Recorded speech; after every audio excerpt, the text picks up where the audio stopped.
দিবে না, আমার বাবারে কেউ দিবে না তোমরা। আমি আমি আমার শেষ সম্বল বিক্রি করে আমার ছেলেরে আনছি, কেউ দিবে না।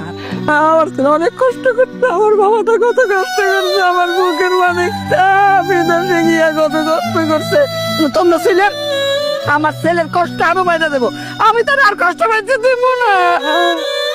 আমি আমি আমার বাড়ির ওই কোনাতে আমার ছেলেরে আমি যত্ন করে রেখে দেব। আমার মূলত তোমাকে কাছে ব্যর্থ ভাই, কারো কাছে ব্যর্থ স্বামী, কিন্তু আমার কাছে তো সে আমার নারী সেরা ধন। আমার ছেলে কত কষ্ট করছে, টাকা কিছুই করেছেন না, নিজের জীবনটা আমার জন্য দিয়ে দিছে।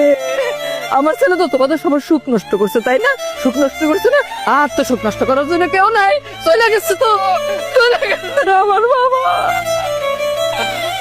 দেখুন তো আমার বাবার একটু দেখুন, ও বাবা একটু বললাম তো আমার ছেলের একটু দেখি, আমার সবে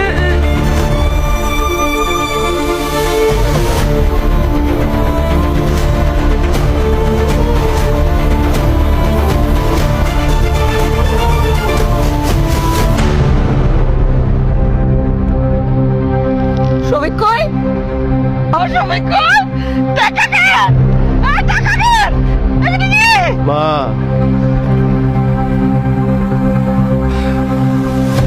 আমার কিছুই হয় নাই, কারণ কয়লা খনিতে তো কোনো বিস্ফোরণের ঘটনাই ঘটে নাই। আমি আসলে দেখতে চাইছিলাম যাদের জন্য দূর প্রবাসে বৈশা দিন রাত খাইটা টাকা উপার্জন করি, দেশে টাকা পাঠাই, আমার মৃত্যুর পর তারা আমার জন্য আসলে কি করে।